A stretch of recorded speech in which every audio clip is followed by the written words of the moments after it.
Ola abaka ba parliament abali ku ludda oluvuganya gavumenti nga bayita mu kibiina ki G25 gye batondawo okulondolanga emirimu nga bwe gikolebwa mu bitundu byabwe n'okuyambagana mu bizibu eby'enjawulo.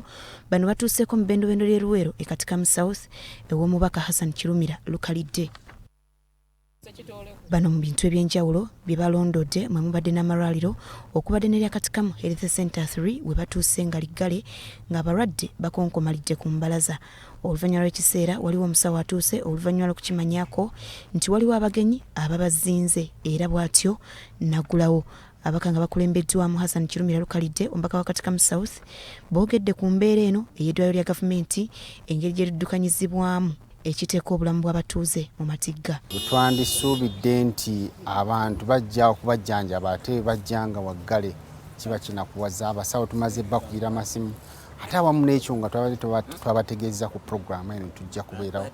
Kyono kiraga nti oba oliawo olw'essande balwewa ne batakola ate nga tukimanyi nti eddwaliro lirina kukola 24/7 ennaku 7 zonna balina okubeera nga bakola. Bino bye mulaba bye bizimbe eby'eddwaliro naye byonna biggale.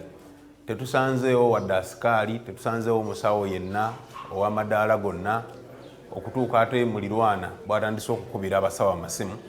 Omusawo omu najja kubanga omubaka wa palamenti ow'ekifo abadde aleese emifaliso egy'okuwaayo. Naye kino kya bulabe nnyo kubanga lwaki wiikendi omuntu eyandifunye akadde okujja okwekebeza okukebera obulamu bwe. So naye mu malwaliro ga gavumenti kiri opposite. Tulina okukinogera ddala amangu eddagala. Eddwaliro lino lijjanjaba abalwadde abasoba mu 100 buli lunaku mu nnaku ez'okukola okuva mu ggombolola y'e Katikamu ne Town Council y'Obulenzi.